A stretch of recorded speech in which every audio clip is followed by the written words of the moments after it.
All right, ladies and gentlemen, welcome to another episode of From the Ground Up. Right now, we have a really special episode with a very special guest, and she's officially ready. So we're going to go ahead and bring her in. Give me one moment here.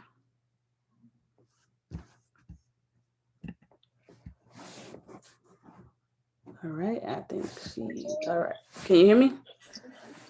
What's going on? What's up? What's going on? Welcome to the show.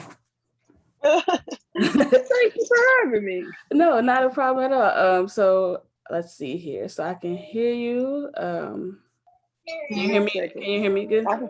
Yep, I can hear you. Okay, cool, perfect. All right, did you want to stay like this or did you want to turn your camera on? It's up to you. I'm cleaning out baby bottles right now. Give me a second. Okay. All right. Give me a second. No problem. All right, let's see.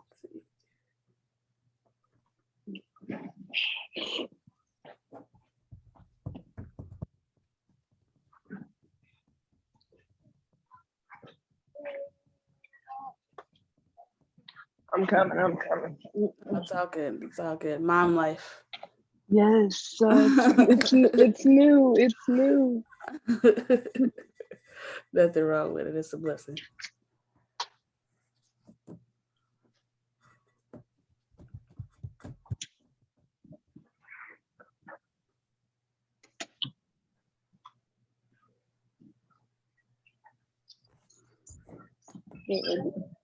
All right. All right.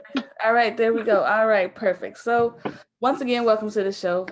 So I was kind of prepping the people before we got logged on, but we have a very special guest. One of my favorite people to watch when I was in high school. Terra Burns. So thank you very much for being on the show again. Welcome to the show. Thank you. Not a problem. So just start out pretty easy here, nothing too complicated. So I want to know, like, how did you get started playing basketball? Like, what was your first like introduction to the game? Like honestly, it's funny, people don't believe me. Like nobody really introduced me. I was just outside playing basketball. Like my dad would have basketballs around. Mm-hmm. I just picked it up and started dribbling it. Like literally at like 4. I think my mom got a video of me just outside dribbling. And my dad played like for fun, but he wasn't good. So it was just, and I think he would say that he took me to the gym, but I don't really remember being taken to the gym. But he said he took me. I'm like, okay, but dude's not good at all. Oh, that's hilarious. I think it was just like my interest, and then he realized like, oh, I think Tara liked this, and so then he started putting me like in little leagues and stuff. So literally, that's how it started, though. That's dope. So when did you know like you had like a passion for it, where it wasn't just something that you just kind of liked? It was something that you really wanted to like, pursue a little bit. Remember the YMCA downtown? Oh, how could I forget? Okay, that's when he started taking me there at like 7, I think it was. And he said, like, I was waking him up at like 7 in the morning, like, let's go, let's get to the gym. But I didn't realize that it was going to go where it was going to go. I just wanted to go to the gym because, for one, everybody was there hanging out. Like, it was fun, like, to be there because there was so many other people there. And then I was hooping, and I was like the only girl on the team. So I was getting made fun of, like, because girls can't hoop. That thing was really a real thing. And for me to be young, that still was a real thing then. Yes. Yeah, there was no all-girls team. I was hooping with, like, I remember Kendall Brown and them, and it just was like, you can't play with us. You a girl. Oh my God, like, KB, you took it back. KB, yeah, no, seriously, KB, and I'm trying to think Dominique Tunes, like hoopers. Like, I remember trying to play with them, and they just was like, yeah, I guess you can play, but you ain't no good. So it was fun, just keep going back trying to compete with them. So that's how that started, and that's when I knew that I liked it. So how was it like being, like you said, being a female, being young on those teams, like trying to prove yourself and just show that you could actually play? Now that I look back, it's like, okay, I was doing something major, but I don't think I was doing something major then. I really just wanted to hoop. I remember going like to Carver and being there all day. Like all day, and my mom would not, she didn't like it. She was like, why is she outside all day playing basketball? But it just was something I enjoyed doing. And then I realized that I was kind of good at it. Like some of the boys, I could beat them. And so that's when it was like, yeah, why you talking all that smack? I'm actually better than you. And then it got to a point where they was like, yeah, we'll let Tara play with us. We'll let Tara play. So like I said, at that time, I didn't realize that it was such a big deal, but now I realize that it was a big deal. For sure. Now, I remember you from high school, just because we went to high school together. So I remember watching you and like coming to the practices and things of that nature. Like, when did the shift? Because I always feel like for high school players who go to colleges like to D1 and stuff like that, there's like a shift in their game where they know like they're kind of separating themselves from everyone else. So for you, when did that shift happen where you were like, you know what, like I know I'm kind of on a different level now? It was when I was heading into high school. That's when I knew something was up, because I went to Central, and you know how the whole the areas, technically I wasn't supposed to go to Central technically, so I went to Central, but so I went, and that's when I had met Taja, and they're like, oh, come on, let's go do this, y'all two gonna play on the same team together in high school. So I'm like, okay, but still not knowing it was a big deal. But then I remember when we got there, you gotta think we had like Nakia Hughes ahead of us, Jamia Malone, like some big time ball, some hoopers. But me and Taja was hanging in there. We was competing, and we was important. So that's when I was like, okay, I might be a little different, because I was starting some of the games. I mean, of course I wasn't who I was, but I was starting some of the games as a freshman. I'm out there with like Nakia, like I said, Nakia and Jamia and them, and like I'm just trying to do whatever they tell me to do. But I realized that I'm pretty good though. I just ain't where they at yet. So like freshman year, that's when it popped off, where my dad started putting me in AAU, of course. When you go from, I'd be at the Y all day, and then I would go to AAU, which was the PGSL, was the Peoria Girls Sports League.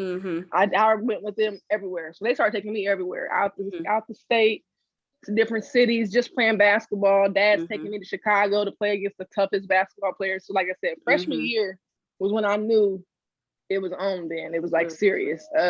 Even my coach, like, he just was like, I mean, you're going to go to a college. The D1 part, I didn't realize it was that big of a deal. I thought everybody would D1. I didn't know it was like you got to go to different levels. Now that I didn't know, but then that probably clicked in around like junior year, where I'm like, maybe even into sophomore year, I'm like, okay, I can't go D1. So for sure. High school definitely was just a different aspect. So I believe it. You and Taj on the same team was unfair, by the way. It was unfair. It was unfair, by the way, because scrimmaging against y'all was not fun. I know. Me and Taja on the same team is unfair. I know. It's not, like, come on. Like, what are you even supposed to do with that? Like, Taja is incredible. Like, she can do just about anything. And then she can do anything. People forget that. I'm like, Taja actually was more of a versatile player to me. For one, she was right and left-handed, and she could shoot her butt off. So Taja hit that spin move on you and finish with the left. What was you supposed to do with that? Right. And she could post you up, and she was aggressive. Taja, people forget. Like, it was definitely a combo that was really wanting to be messed with. Definitely.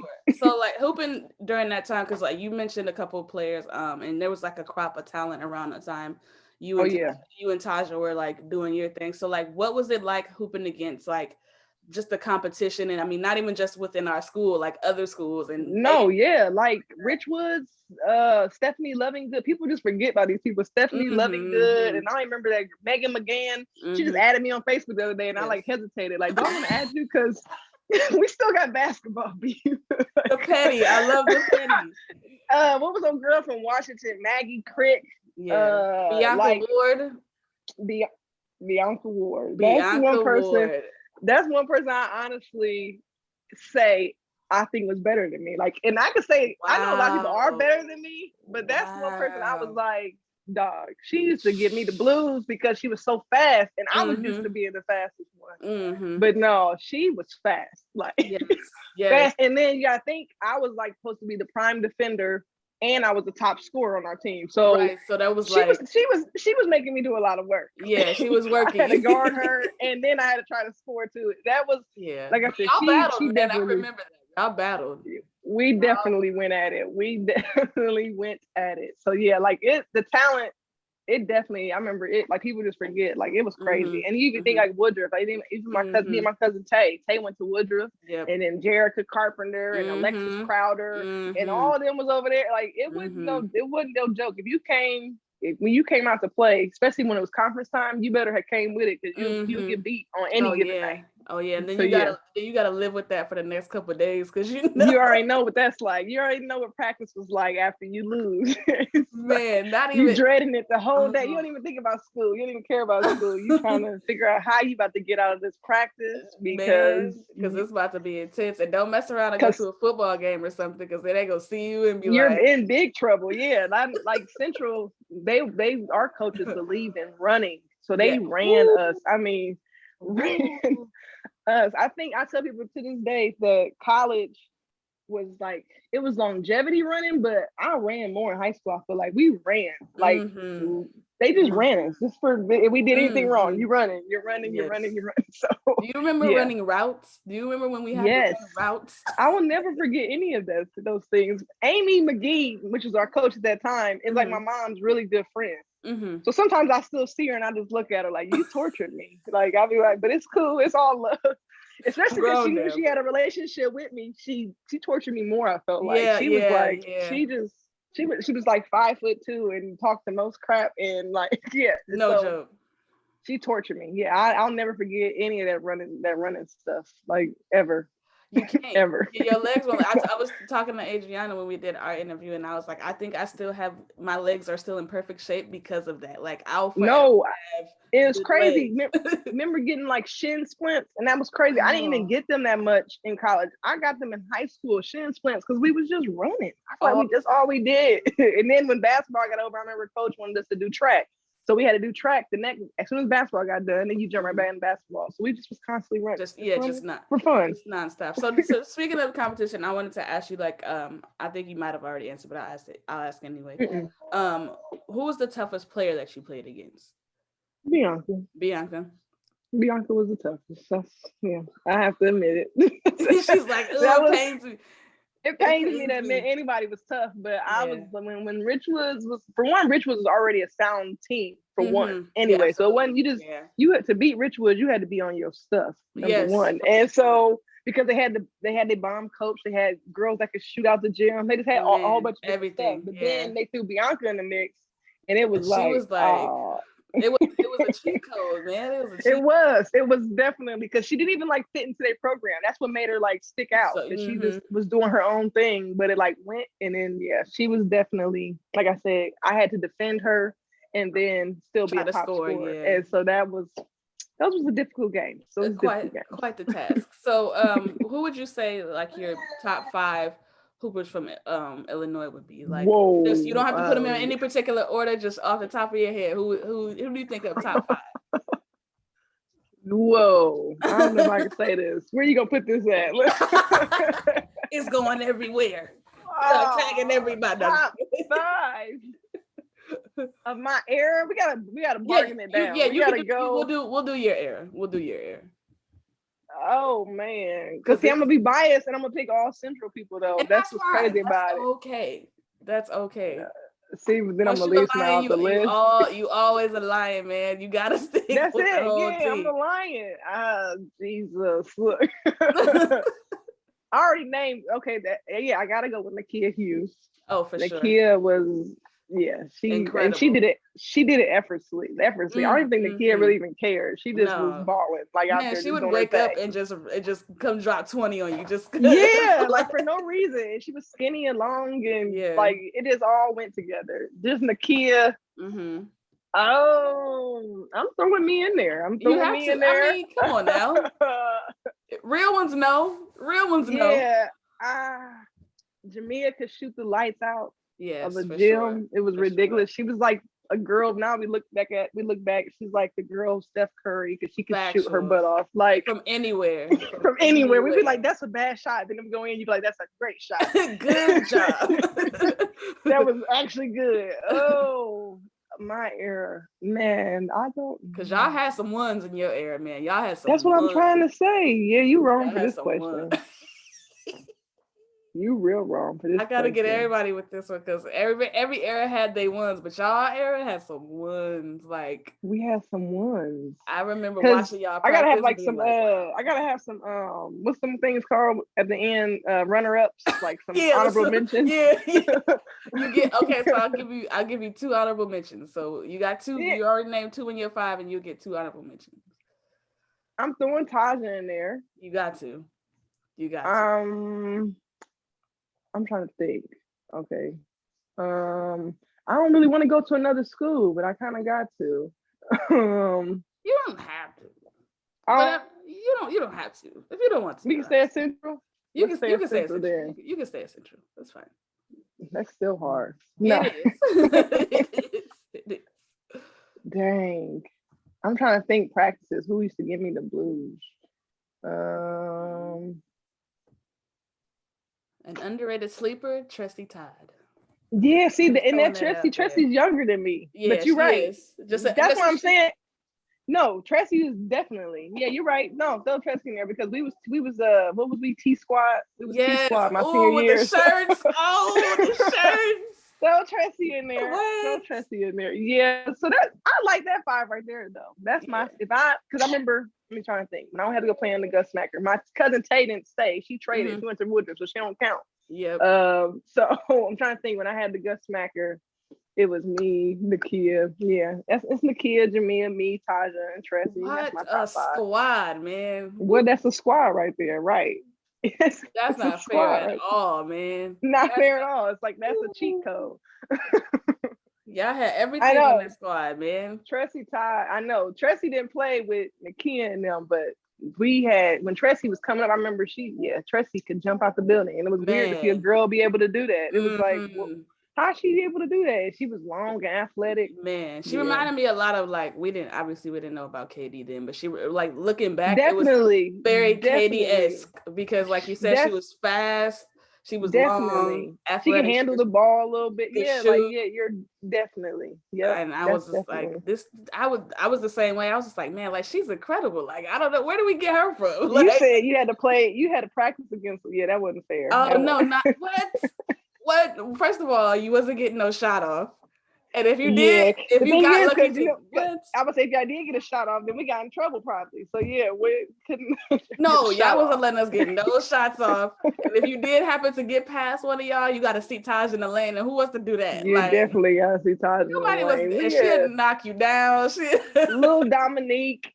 Dominique. Yes. I forgot about that. We had a little squad. We had a squad my whole time at Central. Actually, wasn't no little squad. We always had a squad. For sure. Yeah. It was always exciting watching y'all play for sure. Like I was like, we gonna get a show because somebody's gonna do something, or it's gonna be a culmination of everybody. Like, nobody wanted to get yelled at, so y'all played a show. Definitely. So you went D1. You went to Butler. You got the shirt on. Yeah. So what was it like? Because I remember like when we all found out you were going D1, like how big of a deal that was for us, because it was like one of us, like somebody that really we know. Yeah, like that's crazy. Us, the conversations we would have was like, damn, like somebody we know is going D1. Like that's I remember us all coming to your game at Bradley, like super fans, like oh, like.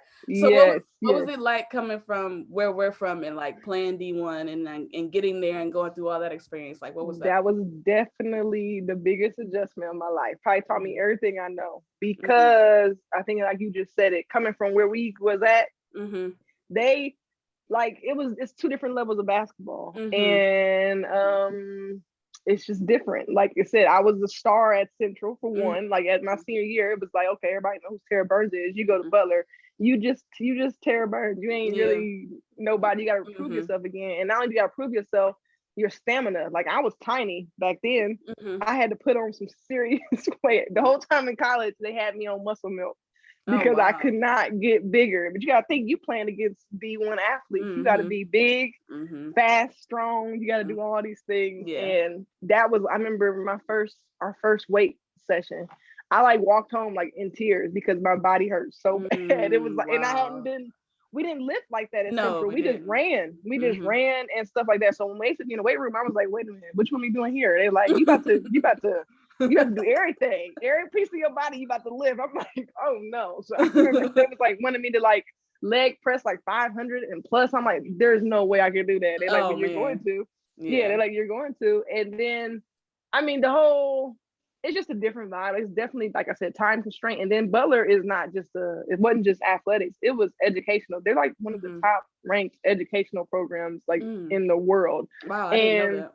Yeah, so there was no like a lot of athletes just play basketball. That wasn't at Butler. Butler, you actually had to go to class and pass. Like it wasn't no just you go to class and fall asleep, because the classes were so small. It was only like 20 people in the class. So they would call your coach, and she'll pull up at the door and be looking at you through class, like, what you doing? And like, so it was definitely like trying to balance all that, because you get up in the morning, you got to do your conditioning at 5 a.m. Then you go to have breakfast, then you go to class, and then you need to go do a workout with one of your coaches. Then you go lift weights.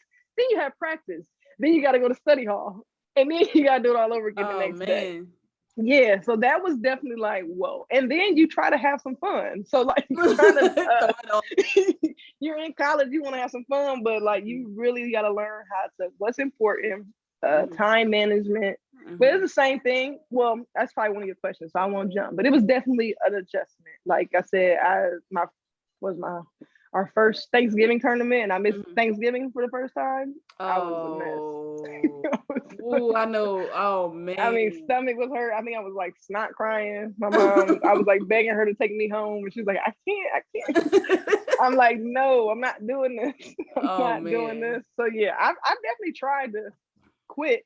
My dad was like, no, you don't do that. So yeah, but I definitely, freshman year, it was definitely like, whoa, it was different. It was definitely different. And I played like probably all together, I probably played like 5 minutes. So that definitely was different. Wow. Yeah, I didn't come in playing. They had me on the end of the bench, and she would be like, go sub in with like 12 seconds left. I'm like, I'm not doing that. You're like, well, do you know who I am? Like, what? You know who I am? Like, you talking to me? She's like, yeah, go get in the game. I'm like, oh, okay. So pride was killed. Everything was all killed freshman year. So it was definitely a big adjustment. Okay, so after you go through that whole freshman year of kind of like you said, adjusting so much from being the star and not really being the star, like, how did you kind of integrate yourself to like make an impact and just make it a better experience than your freshman year? Like, it's crazy. I think about it. I don't know. I think about it. Like I'm that type of person. I don't give up. And so if you got me, I'm supposed to be doing something, I'm gonna do it. I'm gonna get to it. It's just gonna take. I just got to figure it out. So my sophomore year summer. I ended up spraining like my knee or something like that. I had sprained something. Wasn't nothing major, but it was just a setback, because in summertime, that's when you really bulk up and get it together. And I remember I was hanging out in Peoria so much, because I was like, I'm done. Like I was done. I was like, whatever. But I didn't want to live in Peoria. Like when I realized, I was like, I don't really want to be here like that. Yeah. Like I like coming to kick it with my friends, but then I was like, I actually like the school thing too. I like going back there. So I came back, and literally something just clicked where I'm like, I can do this. I just gotta focus on it. So sophomore year, I remember I barely made my times for running, but then the season came around. I think I started like half the games, and I still wasn't where I wanted to be, but I was like a prime defender. Like I knew I could play defense. I always knew that. Everybody just was focusing on my scoring ability, but I always knew I could D up anybody. Yeah. So I took that on. I was like, I'm just gonna be y'all defensive stopper person. And coach seen me, and she's like, okay, yeah, you are gonna be that person. So whenever there was like an assignment, that was my assignment. I didn't get to score, but I got to be in the game, and I got to play defense. So that's kind of how I went to my next year, sophomore year. So I think I started like half the games. So, which was a big increase from freshman year. Right. So then come junior year, they see that in me. And I'm being named captain of the team. I'm starting point guard, back to where I'm, where I'm used to being. So I just, where I'm back where I'm used to being at. But like I said, Butler was a different, it was a system. Central was like, I don't know how to explain Central. Central was like a system, but we didn't have structure. You played like, right. We was like just hooping. I feel like at Central. We was hooping. We had some plays, but we were just like hooping, and it all came together. Butler was like, you're gonna run these set plays, and this is what's gonna happen, and you're gonna learn this, and you're gonna we had like I think like over 300 plays. Oh wow! Like my coach lived by plays, so she just loved plays. And as a point guard, you got to know every play, and you got to know every play from everybody's position. So it was crazy. So it was like I just had to like really focus in, determine, like just really pay attention to what everybody had going on. But by junior year, like I said, I was named captain of the team, and I was a starting point guard again. So Dope. It worked out. Dope. So as a prime defender, like when you would have assignments, like what Yeah. was your like mental preparation like going into like games where it was like I gotta be this You for never watch the ball. Something I learned, because you get crossed like that. You get real embarrassed in front of everybody. Mm-hmm. Nobody can go any folks in your day. Nobody can ever go anywhere without the middle of their body. So you can't do, no matter what you do with the ball, you're dribbling like that. You can't go nowhere without the middle of your body. So always look at the middle of somebody's body. They always say, look at somebody's belly button. But that's like a real hard thing to do. It sounds easy, but it's not easy. Like to actually focus in on somebody's middle of their body, and when they move, then you move. So I was quick on defense, and I was able to, and I was long. People don't realize it. As a point guard, I was like 5'8", almost 5'9". Yeah. And my arms is pretty long, which is pretty long for a point guard. So I was able to, it worked for me. Like I can say, it just worked for me. Usually I was either guarding like a shooting guard, because they was the ones getting the ball and shooting all that stuff. So like they would just, I just stick to them like glue, running around with them. And so, yeah. So you were a pest. It worked. A pest. Yeah. I was definitely a pest. Yeah. Definitely. And I took pride in it. That was something. Yeah. I took more pride in that than scoring, because it was just like, that's something that it's hard to take do from you. Yeah, it's hard to do. That's not just easy. Like scoring really came natural to me. Yeah. Playing defense was something you had to learn and like perfect it, because otherwise you'd be getting ate up on offense all the time. So yeah, and it's effort. A lot of people it's don't definitely realize effort. Defense is a lot you got to be effort. in like some great conditioning to play real good defense, because you're gonna move a lot. You're supposed to be sitting the whole time, and so everybody be standing up. No, you're supposed to be actually sitting down in a squat the whole time you're playing defense, and so that ain't nothing easy to do. It's really not. No, it's not. And I think it's funny because I think all Central girls who played in that era, or even like some years after, are all great defenders, because definitely we had no choice. That's what I'm saying. That's what he preached. He preached defense, and then like he always. I remember Coach Williams always do. It was defense because it turned into layups. I mean, if you play good defense, we gone back down the way with we make a layup, and so they preached that, like play defense. We was pressing all the time. We just we pressed. We didn't play zone and stuff. That was lazy. He considered that lazy. We played man-to-man, hard-nosed defense. And so definitely that's where that came from. Definitely. Yes, indeed. Do you remember Dirty Dozens? Yes. Right. You didn't tell me we was doing like a trauma class, but I don't want to talk about traumatic events. I don't want to talk about no running. I told you I'm a mom. I'm out of shape. I sit at home and eat donuts all day. I don't want to talk about nothing about nothing. That is hilarious. No, I had to bring it up because anytime I talk to like my friends that I'm, so we all be like, do you remember remember all that, man? The hell all we had to go through with dirt, and you wanted to fight if you had to start Dirty Dozens over? Like, no, definitely. When I see you in this locker room, like it's on yeah, I mean, I think me and Taj argued a couple times. It really like gets you kind of, Taj was my best friend. Yes, so it was like, I ain't supposed to be arguing, but we'll be arguing about some basketball because we weren't supposed to do that. Like, that's not how it goes. And you got us in trouble. Yes. You yell at me. And so definitely basketball make you real mad at each other. Real quick. Oh man, yeah. Basketball it can turn some friendships, that's for sure. All right, so off of the college and the high school, I wanted to talk to you about current NBA. Like, do you keep up with the current NBA, and do you like the structure of what it is now? Unfortunately, now all I do is bet on the NBA, because it's a joke to me. It's like I prefer college basketball still. I mean, I used to like NBA, but now it's just like it's too soft for me. That's why I don't coach. I don't like these kids nowadays. People always like, why don't you coach? I'm like, I'll get fired because I mean, anybody that coaches, I give them a lot of props because I can't do it. I can't even gather my mind around it because these people with these attitudes and everybody think they going somewhere and they're the best person on the team. Like I thought that in my head, but it just took a lot for me to tell you that, and I'm 31 years old now, and it took me a lot to say I was real good. Like I don't want to come across like I'm some cocky person. But kids nowadays, they be like, "Man, I'm the best on the team." No, you're not. You suck. And that would be that coach. You'd be like, I was like, actually, you're not that great. So I would hurt kids' feelings, and then their parents would be cussing me out. So yeah, I'm not a fan of the NBA right now. It's real soft and watered down. Mm-hmm. It's real. Let's everybody be friends. And on the basketball court, I'm nobody's friends. I think I'm not.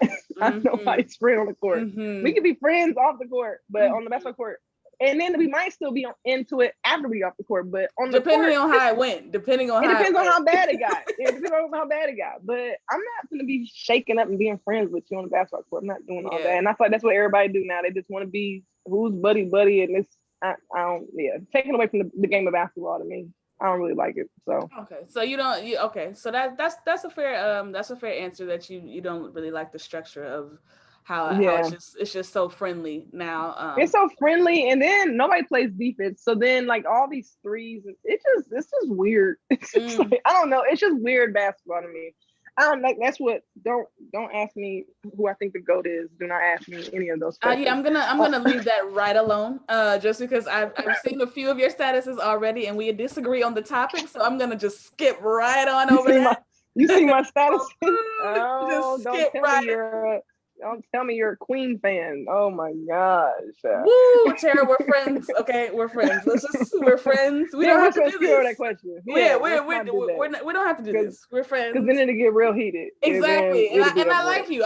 You're one of my favorites. I said that, and I don't. I got you. Let's keep it there. Block you. I don't. Let's keep it there. Dang, you're gonna block me. That's hilarious. No, let's keep it there. So okay, the NBA is cool, but it's not. Like I said, I'll be betting now on it. Okay, so you more so bet on it than watch it. Okay, so then I was gonna ask you who you thought the MVP was, but I won't ask you. Oh yeah. No. So I have a question just because this is a debate that I've been having a lot with people that I talk basketball with. Do you think that Carmelo Anthony is a Hall of Famer? Oh. See. I think he is, but then he had that period where Carmelo is a beast. He is. But because who's about to be? Ain't Andre Iguodala about to be a Hall of Famer? I believe so. I think he's okay. Well, he's still playing currently, but I think once he retires, he'll. But I just wonder what sets him aside because he's been on more winning teams. Is that it? Because Carmelo never won. I'm just wondering, like, what would be the argument there? Because Carmelo's definitely better than Andre Iguodala. I mean, I think Andre's been in the right positions. Yeah. That's hard. I was a hard Carmelo fan. I was like a really hard fan of his because he was kind of chunky, but he still was balling. Like he wasn't like that physique man. He was like kind of just, I don't know. I was a big fan of him, but then he had that period where he kind of like fell off. But then he popped back. Yeah. And then it was like, right, that's who you are, but I don't know. I think what makes it difficult is because, like you said, he had that period of where he fell off. And also, I feel like Melo's game never kind of like transitioned to like outside of what he came into the league as. You know what I'm saying? Like when he came into the league that is true. You're probably right. He didn't really, and that could be because the NBA changed. He really didn't develop, he didn't turn into the NBA. Right. Like, you know, that could be, that's actually a good point. Because the NBA changed, and I don't think he kind of went with that change. He kind of just stayed where he was at. Exactly, which I think you got to keep adding on to the game. Because I think even LeBron, he had it. That's why LeBron even had to throw a three in there. He got to start three because that's what they do. That's what he had to learn. Period. Because being strong and athletic wasn't going to get it done. Like, it wasn't going to get you everything. Right. You got to do a little bit of everything. So that's probably right. But then you still got that's taking away his like, I don't know. He still was a good player. I would never like just look over him. No, not at all. But it's just the fact that he won't be a Hall of Famer, that'd be crazy. I don't know. I mean, he's done. He probably won't. Yeah, he probably won't. He's done a lot. But he ain't broke no records. He ain't did. When you think of transcendent, you don't really think of Carmelo Anthony. Damn. As great as he is, you don't think like, okay, Carmelo transcended the game or Carmelo. Dang. You know what I'm saying? Sad. Like, no, I know exactly what you said. Because now that I'm saying it out loud, he's not going to be a Hall of Famer because he ain't really did anything. We're just fans. He really did anything. If you're fans of basketball, then you're fans of Carmelo Anthony's game. Like you definitely right. But it's like if you break it down to like resume and like what did he actually do? Like exactly. It's kind of his resume is really weak. Yeah, when you stack it up. I'm looking. I can see him in the Nuggets jersey, the light blue. I'm like, your resume is weak. I mean, yeah, he probably won't make the cut. And I can't even argue about it because now that we're talking about it, yeah, he ain't did much. But I love him. I do, think he yeah, got same. I'm not passing up. Well, see, right. Would you have him on your team? There goes would you pick him on your, like, if he was standing in front of you, out of 10 guys, you had to pick guys, would Carmelo be like, I gotta have Carmelo on my team? But it would depend on who the guys are, like who the other True guys are, that, but because I don't think I don't think, but yeah, like I don't think what would I need it? What would I need him for? Exactly. Now, if depending on the era, then I would probably be like, you know what I'm saying? But overall, like if I just had to be like, let me pick a 5, I don't think Carmelo comes to mind in my 5. I don't think it does at all, because it'd be like, what do I need him for? I mean, it would be nice to have him on the team, but I don't need him on the team to be successful. Right, because you have players you have players that can do what Carmelo can do, but they have other things as well that they can add on to that. Yeah, well, then so much for that. Damn. So let me throw something else at you. Do you think that when it's all said and done, that Russell Westbrook will be like top 5 in point guards? To me, in mine, I mean, I don't care what anybody says. I know people don't like him, but that's kind of my attitude. The attitude Russell has. He's hard nosed, gangster with it. I love it. I do too. I enjoy it. Why are we trying to be? Because that's my thing about the NBA, trying to be like, he wants that friendly stuff. He ain't here to be your friends. He's here to dog you, and that's what he comes to do. Now, granted, he does lose, but you got to think, y'all can't stop this man from getting a triple double every night. That's insane. I don't care what anything. I would be absolutely. If it was real basketball, if it was a real game, I would be mad about that. Like, Carmelo's not coming. I mean, Russell's not coming in here and dropping a triple double. Not today. I would take it personal. Everybody else would be like, "Oh, it's just fun." No. This guy is coming out and dropping a triple double easily. If you look at, like I said, I'm betting right now, his like stats, his odds for dropping a triple double is like way negative, because it's going to happen. Basically, that's what it's saying. Like, it's just going to happen. Like, he's going to have a triple double every night. That's insane. Do you realize the amount of energy that takes? Yes, because that's 3 different categories that you have to excel at. I don't care every night. Playing. This man is getting a triple double every night, no matter who he plays. Come on now. Yeah, come on. Like, that's nah. It's one thing to be a great scorer, but then to be a great scorer at rebounding, to be able to do everything, steals, that's some different type of your physique, your energy. That's your will. Ain't nobody stopping you from doing it. Like, yeah, I'm a Russell fan. So I'm a Russell fan. Top 5. Yes. All time. Of all time? That's the debate right now, is when he finishes his career, will he be a top 5 point guard? That's the debate. His sucks though, because he ain't won, but he didn't build a resume on his own. So I don't know. For sure. He been on losing teams and still gets talked about. He's never won anything and still be talked about on a consistent basis. He's been talked about. I mean, how long was that ago? They all was on OKC. I don't know what year was that. When Durant, Harden, what was that? 2000 and what?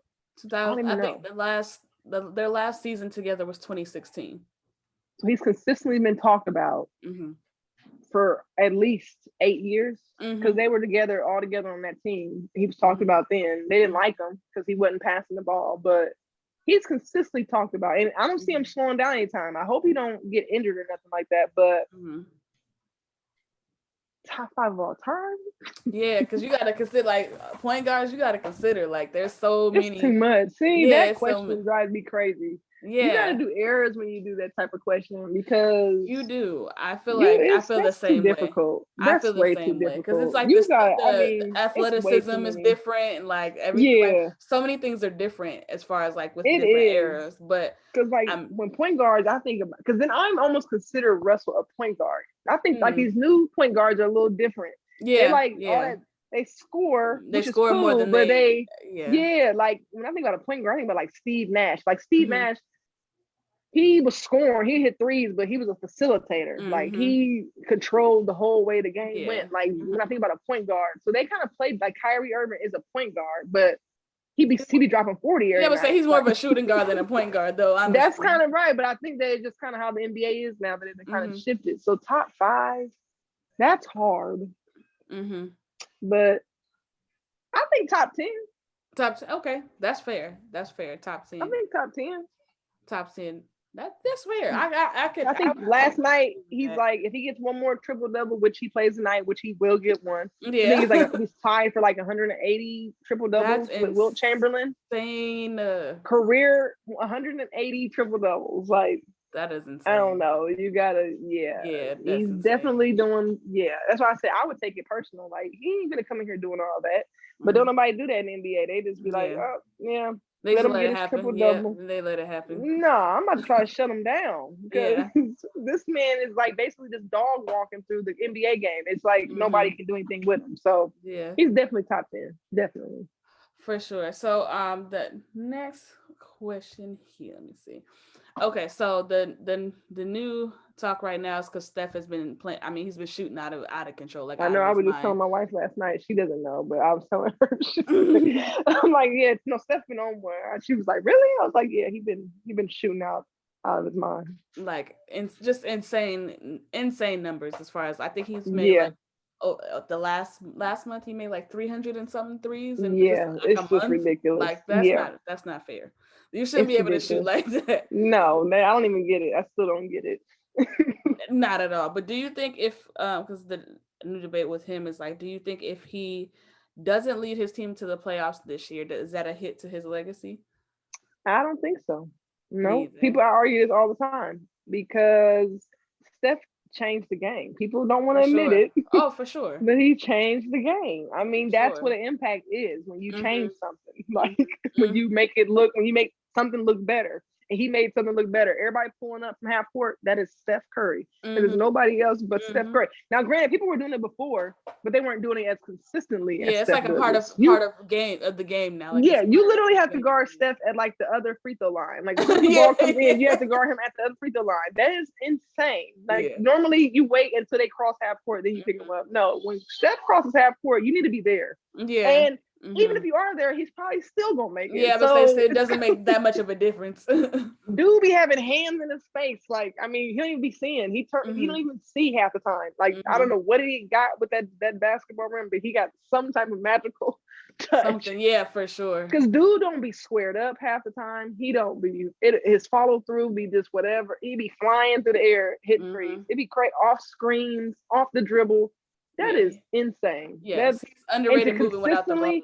And to consistently keep doing it, even if he don't take his team anywhere, I think that's what he's doing right now. Though he's proven that, hey, I'm still a top point guard. Like we ain't the best of the team right now, but that ain't stopping me because you got to think about it. Now that he don't have Clay and Durant in them, all the attention is still on him, and he's still dropping 40 points a game. Like that's a concern. Yeah, like y'all are actually y'all are paying attention to him, and he's still doing what he wants to do. Like. Yeah, so how do you think it's fair when Clay comes back? Like, what are they? I think that I'm a Splash Brother. I'm a Splash Brother fan because they're insane. Like that's hard to like. They're insane to me. I've just never seen anything like it. So when he comes back, I feel like they got some pieces, but they still need somebody else. If Wiggins could be like consistent, like we had Andre, those are consistent. Yeah, they just had a good play. Sean Livingston, they had like solid role players on top of the Magic. That's what made them so good. And they were perfectionists at their role. The role players were like at their role. Nobody was trying to be anybody else. Everybody was doing exactly what they were supposed to do, and that's just how it went. Draymond was supposed to get rebounds and set screens and pass the ball. That's what he did. Sean was supposed to come in, drop a couple points, play some good defense. That's what everybody did. What they're supposed to do. And then if you catch a night where Curry and Clay are both on fire, you're done. It's just how it's gonna roll. Pretty much. There's nothing else you can do about it. Unfair. It was unfair. It was definitely unfair. It was not cool. So when he comes back, I'm curious to see. I think they still need something. They need some more consistency still, though. Yeah, I feel like I don't think they out the game yet. I think it's Clay. No. But the thing about injuries, though, is it seems like you can never bounce back right. So that's kind of the thing. Especially leg injuries like that. Yeah. Luckily for him, he's not like super athletic. Like he was never like predicated on athleticism. But what I do worry with is that he was an elite defender, and when you defend, I was gonna say he was an elite defender. You have to squat and be able to move around, and so like that's a different type of physicality. Yeah, definitely. So I don't know. We'll see. Do you think they keep Draymond? They should. But Right. see, but then no, but I don't know.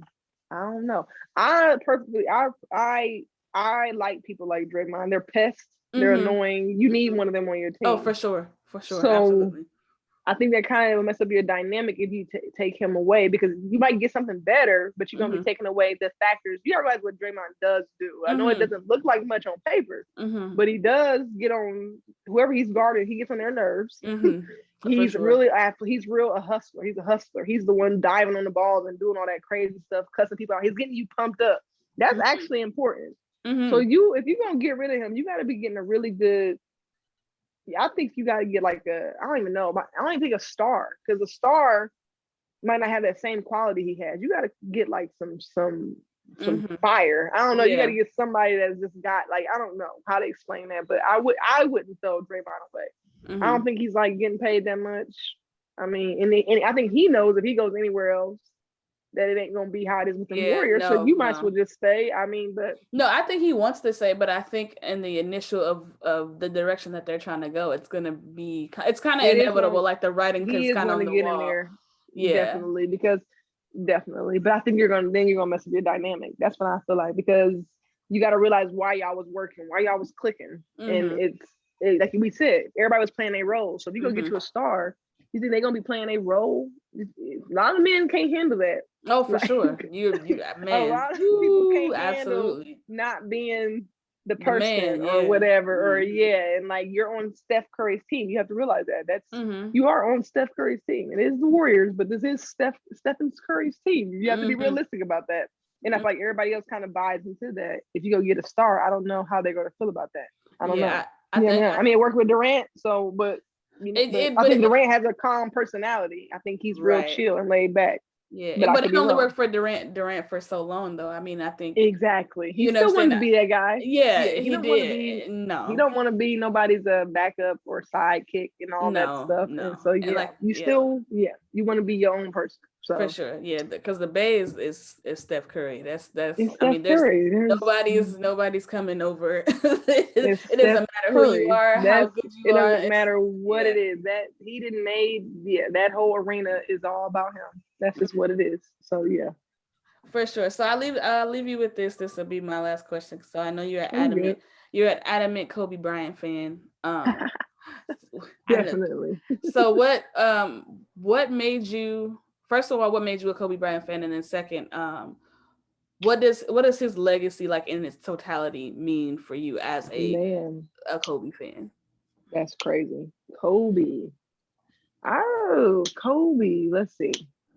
What started was definitely the whole Michael Jordan thing, like him coming in thinking he could guard Michael. It was you're crazy. Like, who are you? And at that time, we live in Peoria, so you was a diehard Bulls fan. Like this was not a game. Like my grandma was, when the Bulls is playing, this is not a game. We're watching the Bulls play. Absolutely, serious business. Absolutely. And it's like, who is this young cat who thinks he's about to come in and do something with Michael? And he was serious about it.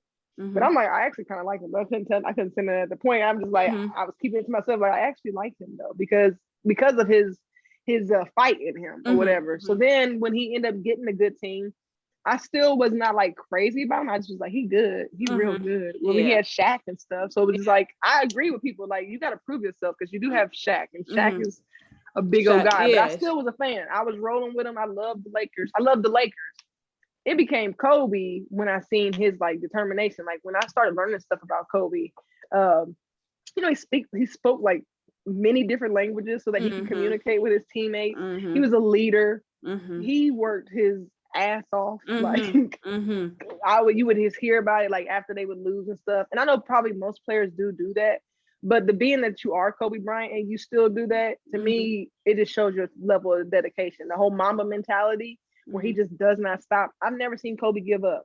Kobe can be getting blown out by whatever, and he is Kobe Bryant. And I never seen him have that cocky. He's cocky. But I never seen. I would say, don't do that. He's cocky. I'm saying I never seen him have that attitude. Like, I ain't gonna, like, I'm better than that. Like I never seen that. Sure. Like, I'm better than that. I'm not doing that because, or I used to love for how he's over there guarding such and such, but the best player got the ball, he would write that player up, he gonna guard him. He took pride in his thing. Like I can name so many games where Kobe would be like, yeah, I got him, move him out the way. Like if Russell was doing what he was doing right now, Kobe would be like, no, I'm about to guard little man, because I'm about to shut him down with all that. He took a pride in what he had going on, and then he perfected his game. He was magical. Like they said he copied Michael, but to copy Michael was not an easy task. Not at all. It's not an easy task. I mean, if you think about just the stuff he would do, his fadeaway, his jab step and dunking, and he was just the bomb to me. Like I trusted Kobe with. I mean, I just thought he was that guy. I mean, yeah, for sure. Like, yeah, but it was all about his heart. He was like, I think I know after he got done, he said that he was crazy about his family, but at that point, I didn't realize he had a family, because like basketball was all that man did. He lived, breathed basketball. And to me, if you're gonna play it, that's what you might as well do. You might as well give it your all, because what's the point of just being out here? And like I said, I don't think he did it. I mean, of course, he made lots of money, but it just, to me, he just, I said I like college ball because I feel like they're still competitive. He was competitive at all levels, all the time. Like losing was not something fun to him, and he didn't want to be friends. And so, and I get that. That's my personality. I don't like losing. I don't want to be. I don't know. So like I said, it's just his heart. His heart. People are like, you didn't even know him. I was like, but you could tell. Like, you can. It's just you can stuff you sense could it tell. off. You can feel about people, and dude wasn't going. He didn't care what the task was. I mean, even when he got that little sucky team, he still was going out there and like really playing really, really hard. And I would be pissed at that point, because I'm like, you know what? I don't got time for this. But nah, he's still coming out thinking that him and his team about to do good. They not. But that's Kobe Bryant for you. Yeah, his legacy. I mean, that's crazy. It's kind of crazy to talk about, because he passed away. I don't even know. Which still doesn't make sense to me. It still don't. That like, because literally I'm talking about him like he's here, and I just like it. Then like, you think about it, you like, damn, like, yeah, that did happen. So I think I wish I would have been able to see what he was about to do, because I feel like that would have definitely added to his legacy. Granted, he built what he built while he was alive, but he always had to argue about, like I said, that whole Michael Jordan argument about him copying him, which is cool. I feel like if he would have added more onto it, that would have notched him up. So I kind of, like I say, he's my GOAT because he's my era. Yeah, for sure. I didn't get to watch Michael all day. I only watched Michael when I was born. Yeah, I think Michael was playing before that, and then I was able to see where he had that stretch, which he was the bomb or whatever. But for sure, I feel like I liked Kobe a little bit better. And so that's who my GOAT is. And so yeah, I don't know, his legacy, like I said, it's his heart, and I feel like people don't have that no more when it comes to basketball. Everybody just trying to be like fancy and flashy and all that. I don't know. I just don't think it's for the right reasons. I know everybody love basketball, but I'm all about heart. So I say it's not the size of the dog, it's the bite that matters. Okay, so it ain't. It don't matter what you bring into the table. Give it your all. Effort is really big. You got to realize that it's not just about talent all the time. It's really not. And so when you put in effort plus talent, you're a beast in my book.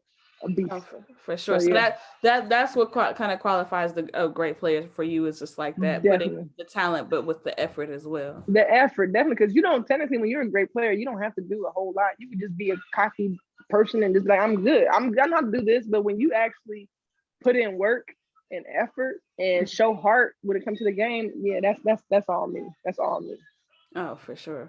I respect that, because I feel kind of the same way, and I also feel you, like, as far as like, I still like current NBA just because I'm a basketball fan, but no, definitely I do understand where you're coming from as far as like the friendliness and just like it's just weird to me, and maybe I'm like too competitive, but I don't get that, because I thought this was a competition. Like I don't know, I take it, but that's basketball. I take basketball seriously. It's not like a game to me. That's why people be like, come out here and hoop real quick. I'm gonna get mad if I get to lose. That's why I don't hoop. Do you really want me to come hoop? Because if I come hoop, because we're about to play for real. And like that's my wife. My wife would be like, "Do you really have an attitude right now?" Yes, because I lost.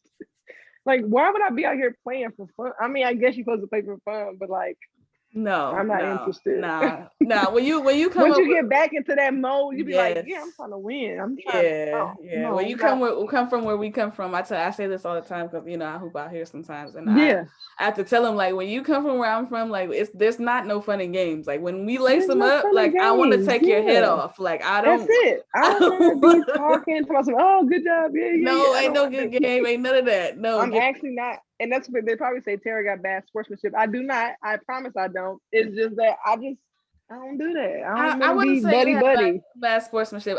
We knew to leave you alone for a minute after. If we lost, we knew like Oh, she's in her corner for a second, so we just do gonna. not talk to me. And yeah, Woo. my mom didn't care about that. She'll still come mess with me. I'm like, you see, you don't get Yeah, it. yeah, see, you don't understand. See, because I You can't go don't over get you it. because you're my mom. So, Exactly. She said, yeah, if we lost, don't talk to me. oh Yeah, yeah, don't talk we to me. knew better because it was Don't talk you would to me. get real quiet, and then we'd be like, "Yep, all right, well, Right. I ain't laughing and joking no no, more. we're Right. gonna Yeah, catch don't you talk to me. tomorrow, Tara, at practice because Yeah.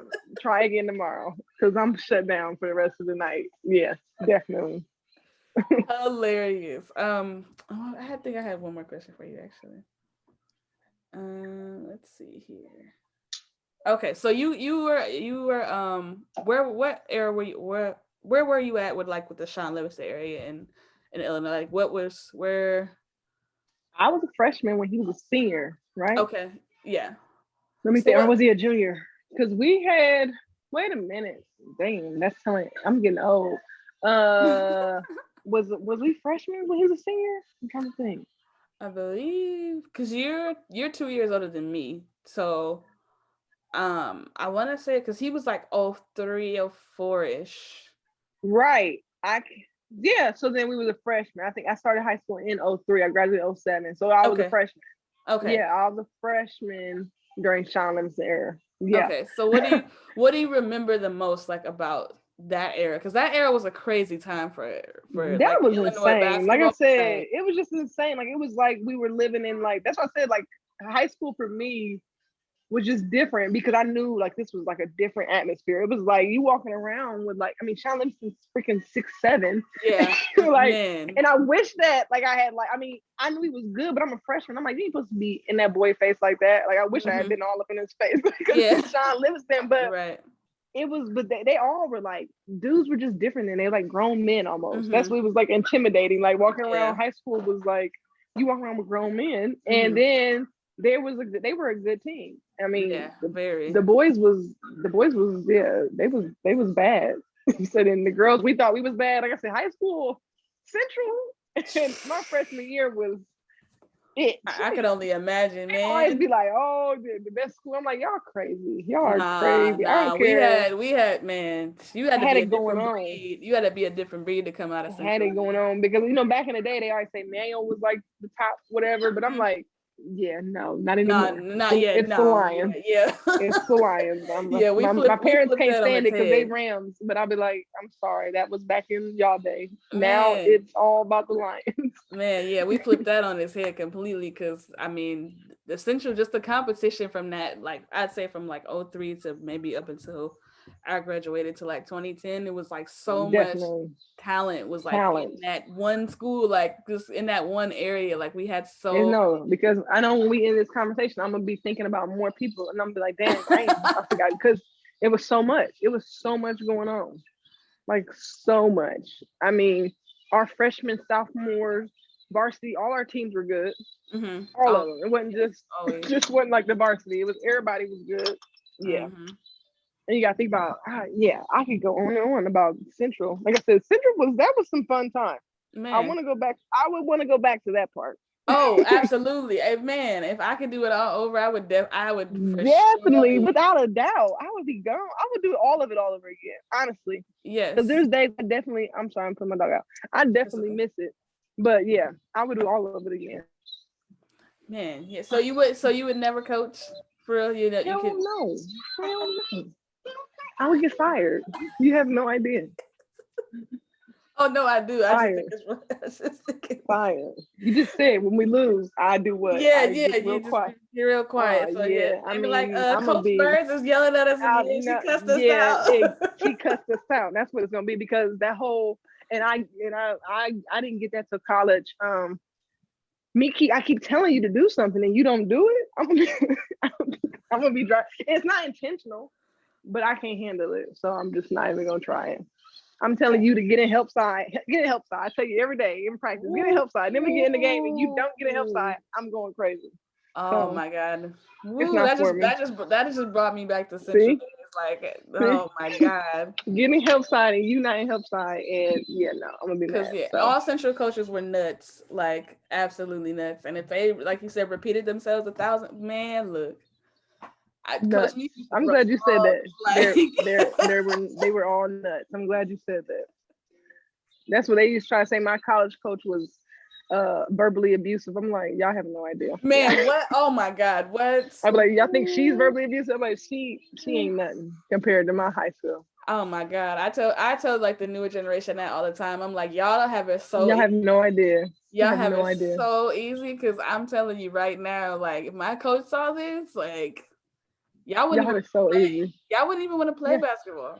No, I always be like, I don't even know how they got away with what they did, but they got away with it. Because I used to be like, I don't think they're supposed to be doing that. They used to be just running and yelling at us. Nigga definitely made us all better though. Oh, for sure. So, made us more mentally tough. That's definitely. You're absolutely correct about that. Well, I thank you so much for your time and for coming on the show and doing this interview with me and taking time out of your schedule. Don't put this out nowhere. Just keep it in your archives. No, I gotta put it out. So if you need to clear some stuff up, you might want to send some texts out. Like, I'm hey, block you and turn my page on deactivate. No, I'm just saying. I ain't saying nothing crazy. It's all good. No, you didn't say nothing. I stand on what I said. Yeah, right. I'm saying you kept it in pocket. On what I said. I'm a lion for life. For sure. Listen, so am I. If anybody they reach out to you, they want to do a scrimmage or something, we can set it up. No, listen, I hop on a flight, okay? I hop on a flight and I'm recording it. I'm doing all that. Like I need that. I need that for old times. I know. I had thought about playing in the Gustmacher, but my knees can't be outside on the ground, and yeah. Wait, I can't do it. Back? I heard them talking about it, but I don't know if it's actual. But that was fun. But I know my body can't do it no more. I would die. I mean, die. I don't think it's that bad, Terra. I don't think it's bad. Man, I'm not even exaggerating. I'm 31 years old, and my back is tore up. Oh, no. It's crazy. I know when you think about it. I mean, I had surgery after college. I had tore my rotator cuff. Yeah. And so like it affects all of that. I'm like, when I get 55, what am I gonna be doing? Hitting that pavement. I've been hitting that pavement for too many years. So. Oh yeah. After a while, yeah, for sure. I know I got that. I have horrible knees. I have horrible knees. My knees are terrible. Like after a while, I'm like, I gotta go put some ice on them. I gotta see. Embarrassing. So, but again, thank you so much for coming on the show. Like no problem. Huge fan of yours for years. So I really, really appreciate this, man. Dope. We'll keep it up. I enjoy it. I look forward to seeing some more videos. I'm gonna tell you some people to get on there. For sure. Like text me a list when we get off of this, because I've been trying to think of new people I need to interview. So please tell me who I need to get on and I will reach out. Bet I'll do that. All right, for sure. Well, you enjoy the rest of your day, Terra. Again, all right. Thank you so much. No problem. Talk to you later. Yep, for sure.